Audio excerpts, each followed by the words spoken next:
I'm Felipe Medeiros. I'm professor of ophthalmology at the University of California, San Diego. So what's corneal hysteresis? Corneal hysteresis is a measure of the biomechanical properties of the cornea. It's related to the viscoelastic properties of the tissue, the ability of the cornea to absorb and dissipate energy. Corneal hysteresis can be easily acquired with the ocular response analyzer, which is an instrument that is commercially available.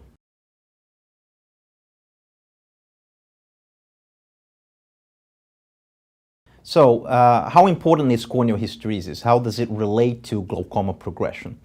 So we conducted recently a large prospective longitudinal study that we followed a large number of glaucoma patients, and what we found was that corneal hysteresis was predictive of future glaucoma progression. So by taking measurements of corneal hysteresis, clinicians would be able to predict those patients who would go on to get glaucoma progression.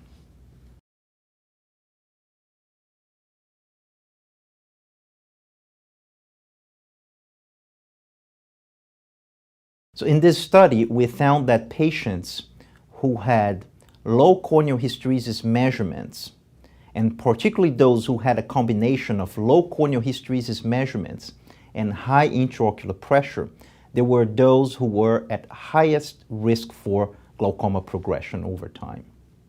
So now we have a large amount of evidence that has accumulated with regard to the role of corneal hysteresis for detection of glaucoma and for assessment of glaucoma progression.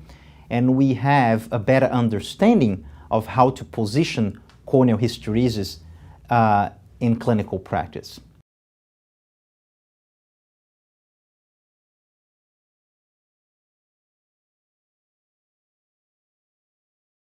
So what's the importance of corneal hysteresis for clinicians? What we found was that corneal hysteresis was predictive of glaucoma progression, and the predictive ability was superior to that of corneal thickness. So by collecting measurements of corneal hysteresis, a clinician will be able to determine which patients are at higher risk for glaucoma progression, and these patients will likely need to be more carefully monitored or may need a more aggressive intervention.